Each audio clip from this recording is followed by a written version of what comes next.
யோசனையா இருக்கீங்க? இன்னும் 2 நாள்ல என் கௌரவத்தை நான் இழக்க போறேன். அம்மா, நான் சொல்றது கொஞ்சம் தைரியமா கேளுங்க. உங்க கணவர், ஐம் சாரி, எங்க அப்பாவோட மத சம்சாரம் பிள்ளைங்க இவர் ஏமாத்திட்டாங்க. இன்னைக்கோ நாளைக்கோ மஞ்சள் கடிதத்தை கொடுக்க நிலைமையில இவர் இருக்கார்.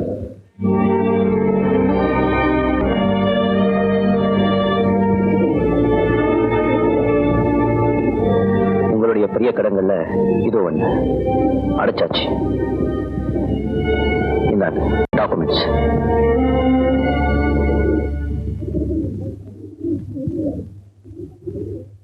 என்ன பாக்குறீங்க? என்னால உனக்கு கெட்ட பேர். எனக்கு இன்னைக்கு நல்ல பேர் இருந்திருக்கு. பிறந்ததுல இருந்து. நான் பிறந்தப்போ முத்தம் கொடுத்துருப்பீங்க, உங்க இன்ஷியல் கொடுக்குறீங்க. ஐ ஆம் நத்திங். Johnny is nobody. என்ன கெட்ட பேர் இருந்தாலும் அது என்னோட போயிடும். இன்னாரோட மக இப்படியெல்லாம் செஞ்சான்னு யாரும் பேசுறது கூட இல்லை. நீங்க அம்மா மேல வச்சிருந்த தெய்வீகமான பாசம் இருக்கேன், அதுக்கு நான் சேர மரியாதை தான். கூடிய சீக்கிரத்துல என்னுடைய கடமைகளை முடிச்சிடுறேன். நான் வரேன்.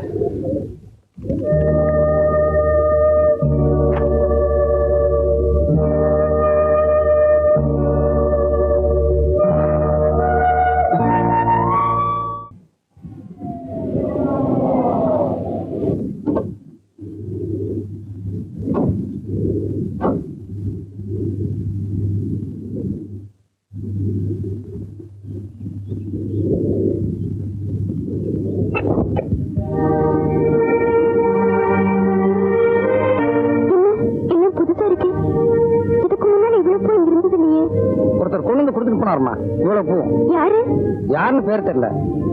இந்த லெட்டர் கொடுத்து போனாரு.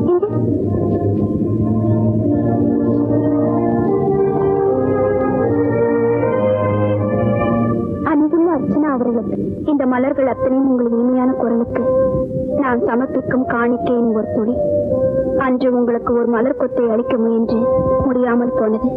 அந்த ஏமாற்றத்தை என்னால் தாங்கிக் கொள்ள முடியவில்லை. அதற்கு பரிகாரமாக என்றென்றும் வாழ்ந்து மனம் வீசும் இந்த பூக்களை உங்கள் வீட்டு வாசலில் விட்டுச் செல்கிறேன். அன்புள்ள ஜானி. இப்படி ஒரு ரசிகரா? ஆச்சரியமா இருக்குல்ல?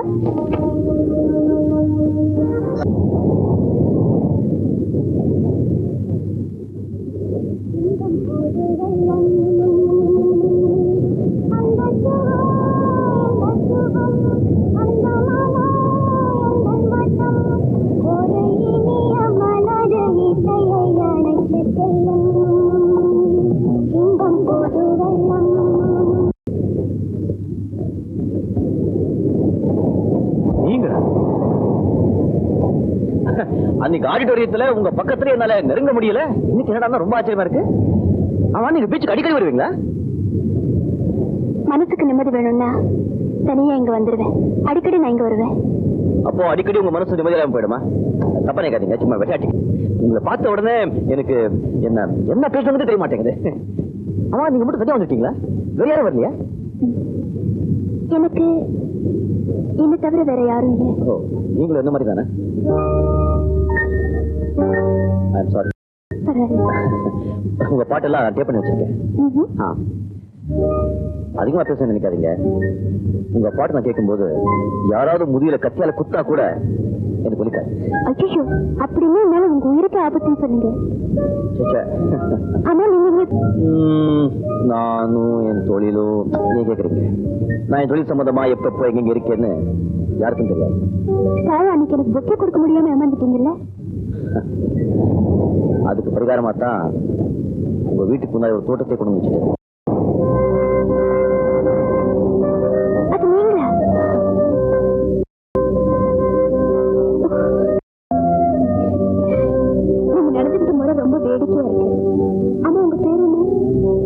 ஜானி.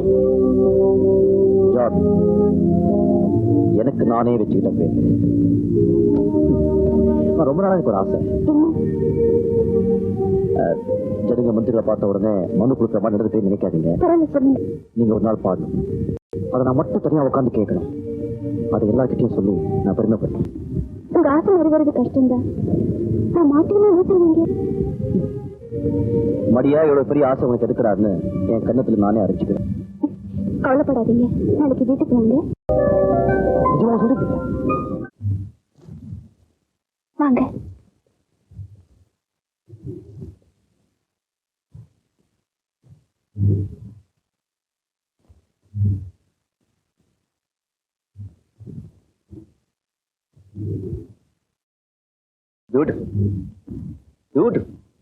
உங்களுக்கு பியானோ ப்ளே பண்ண தெரியுமா? கேட்க மட்டும் தான் தெரியும். ட்ரை பண்ணுங்க. இட்ஸ் ஆல்ரைட், சும்மா ட்ரை பண்ணுங்க ப்ளீஸ். No.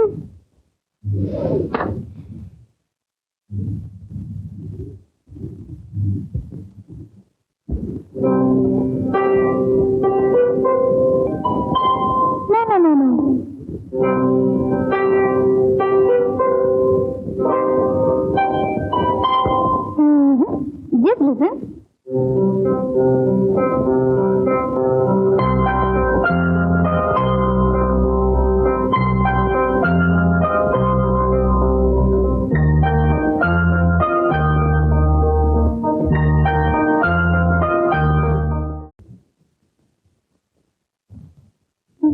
வாங்க, உட்காருங்க.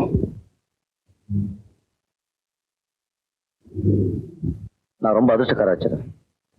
உங்க குரலை கேட்கறதுக்கு லட்சக்கணக்கான பேர் ஒவ்வொரு ஆடிட்டோரத்திலையும் அடிச்சு விழும்போது உங்க வீட்லயே இன்னைக்கு நான்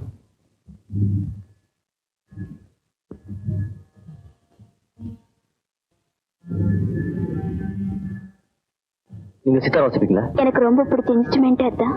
ஏன் கேக்குறீங்க? ஒண்ணு இல்லை.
அர்ச்சனா, எங்க அம்மாவுக்கும் சித்தார் மீது ரொம்ப பக்தி உண்டு. எனக்கு அறிவு தெரிஞ்ச நாள்ல இருந்து இந்த நாதத்தை கேட்டுட்டு இருக்கேன். எங்க அம்மா சித்தார் மீட்டப்போ எல்லாம் கேட்கறவங்க தங்களையே மறந்துடுவாங்க. ஆனா எங்க அம்மா மட்டும் அழுவாங்க. அதான் விதி. ஒரு ஜமீன்தாருக்கு 2வது மனைவிங்கிற பேர்ல எங்க அம்மா இருட்டிலேயே வாழ்ந்துட்டு வந்தாங்க. ஆனா ஊர் உலகம் அவங்க வேற பேர் கொடுத்துடுச்சு. இசையே தெய்வமா நினைச்சு வாழ்ந்த எங்க அம்மாவை மத்தவங்க எவ்வளவு கேவலமா நினைச்சிட்டாங்க தெரியுமா?